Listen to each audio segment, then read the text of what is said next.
Everybody, it's JetsCentral coming back with a preview video for this upcoming Monday night matchup between the New England Patriots at the New York Jets. Okay, like I said before, primetime matchup, so all eyes are going to be on us, obviously.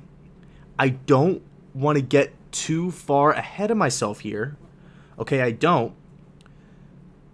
But if the Jets could manage to pull out a victory in this game, okay, right, week 7, week 8, against the division rival New England Patriots, the division leading New England Patriots, not only would it be just a huge win as far as, playoff standings and stuff like that, it's a divisional rivalry, all that good stuff. I always kind of look at the division rivalry games, counting as more so as a game and a half, because it does matter so much, because not only do you get the win and a division rival loses, making the division, the chance of winning the division easier on your favorite team, whoever it is.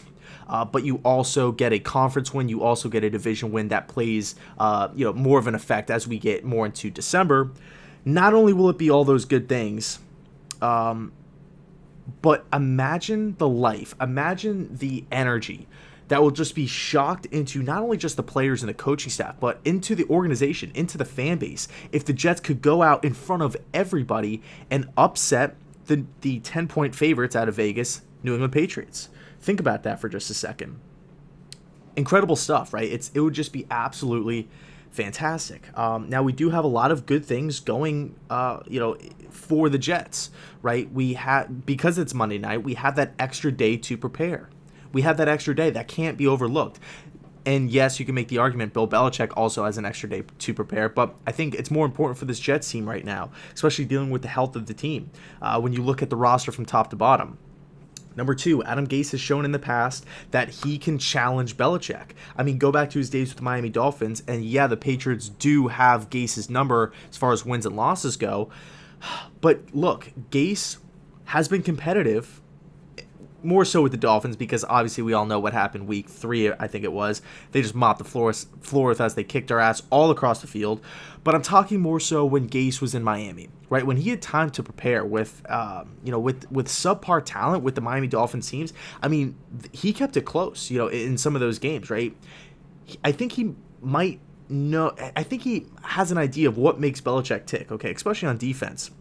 Now, granted, this Patriot team this year, right, the 2019 Pats, they look fantastic. They look phenomenal. The defense is clicking on all cylinders.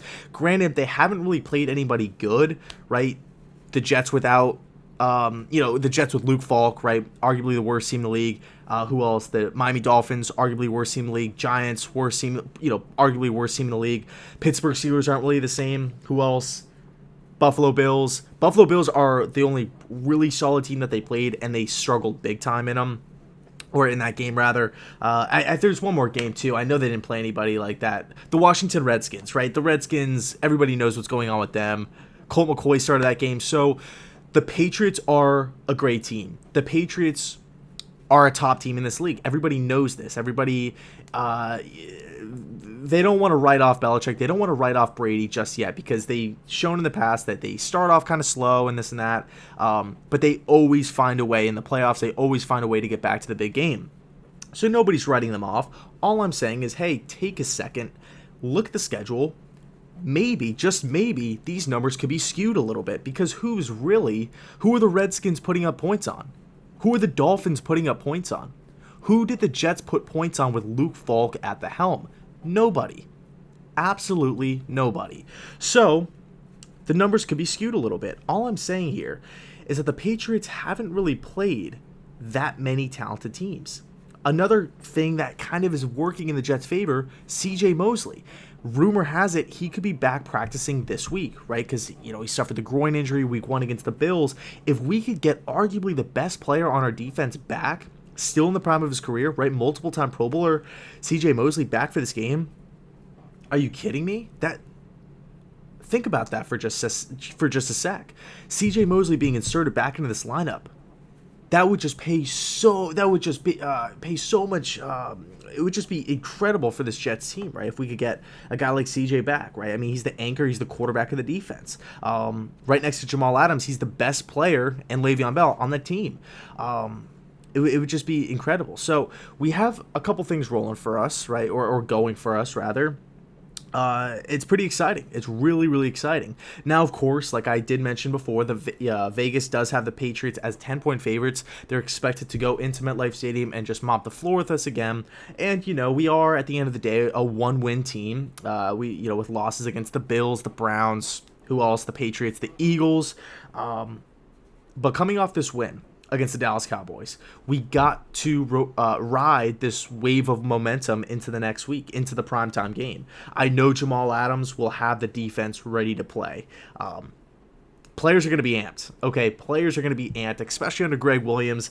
It's going to be fun. It's going to be a fun matchup for sure. Now, I feel like every single time I make a Patriots-Jets preview video, I talk about the same things.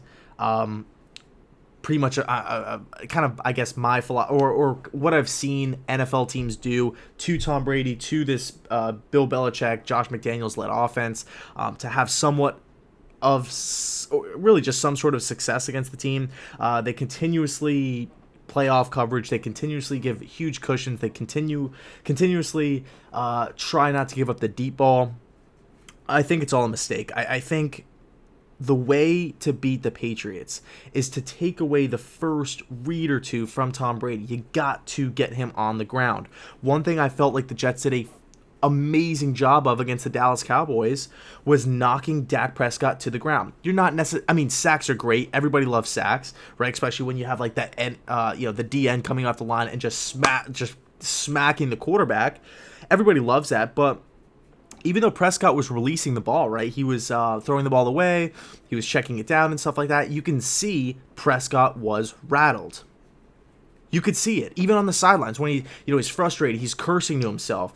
He's yelling on the sidelines. I mean, he was getting frustrated for sure. We got to do the same thing to Tom Brady because, he acts like a petulant child when he gets hit. It's just a fact. That's what he does. He yells at the referees. He yells at his offensive line. He goes to the sidelines and throws a tantrum, throwing his helmet all around. We got to establish that same type of pressure to Tom Brady. Also, playing close to the line of scrimmage.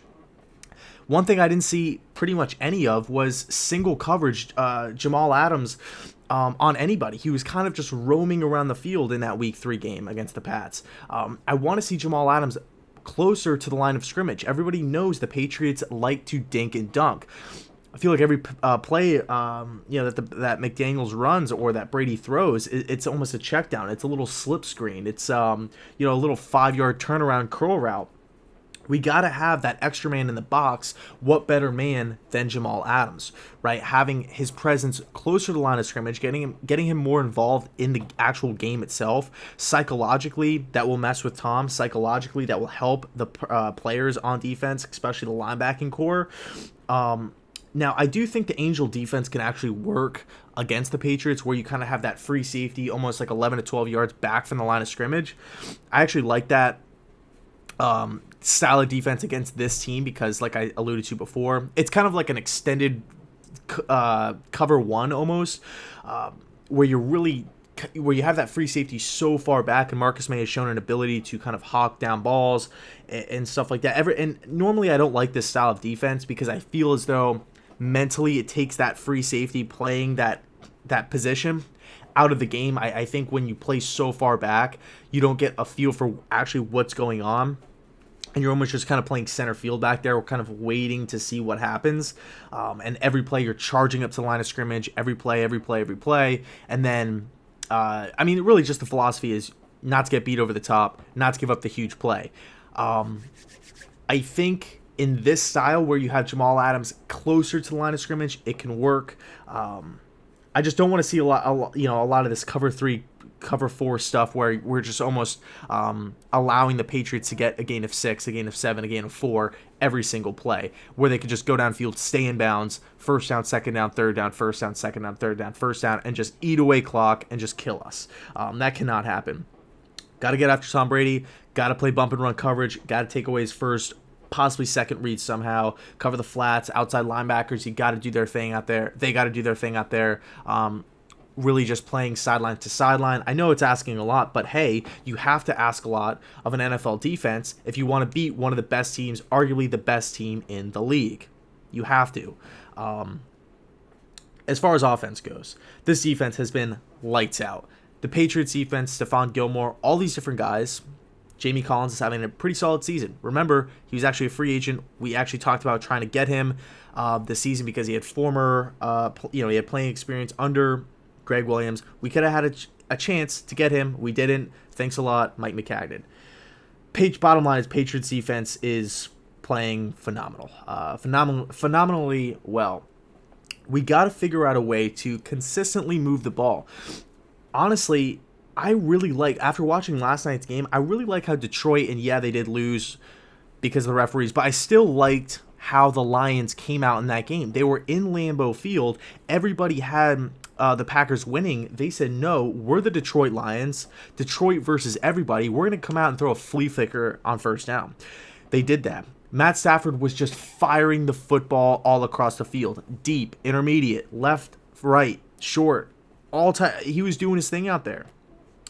He was kind of taking what the defense, or not taking what the defense was giving him, and just kind of asserting his own will upon that defense. And you saw the Packers kind of get caught off guard. They were on their heels a little bit. It wasn't until Mike Pettin adjusted in the third quarter where you started to see kind of a shift in power. So I want to see the same type of game plan.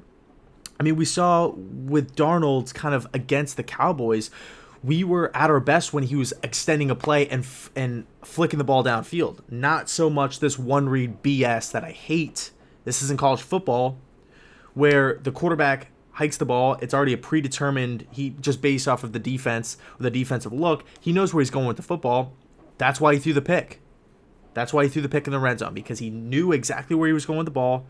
It wasn't there, didn't know what to do, and you're coached, and you're coached in a way to where you're almost playing too confined, and you have no other option. You're so locked on, or you're so convinced on that pre-snap read that you know where you're going with the football, and then all of a sudden when the defense shows you something different, or that guy's not there, you just have no idea what to do. Sometimes you see guys panic and just freeze, and we actually saw that with Darnold earlier on in the game, where I think it was actually the first drive of the game, where it was this one was to the left side of the field.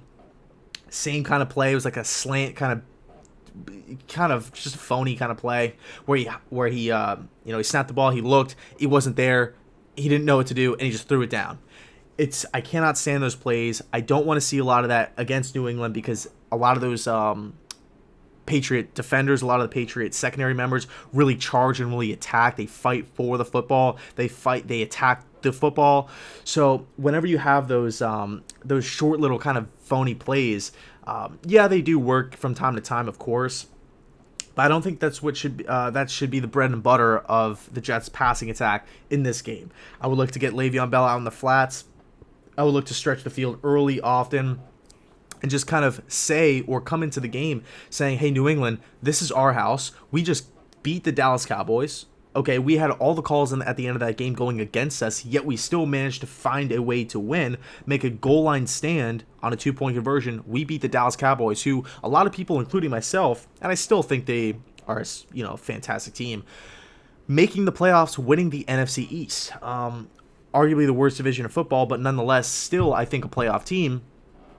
We just did that. Okay, without CJ Mosley, without having the extra day to prepare, without having a game against Jason Garrett's team, we have a bunch of stuff working for us. Let's put it together. Let's see what this Jets team's made of. Let's rock the house. On Monday night, MetLife. I want it to be packed. I wish I could be there. I really wish I could, but financially speaking, I can't make it up for the game.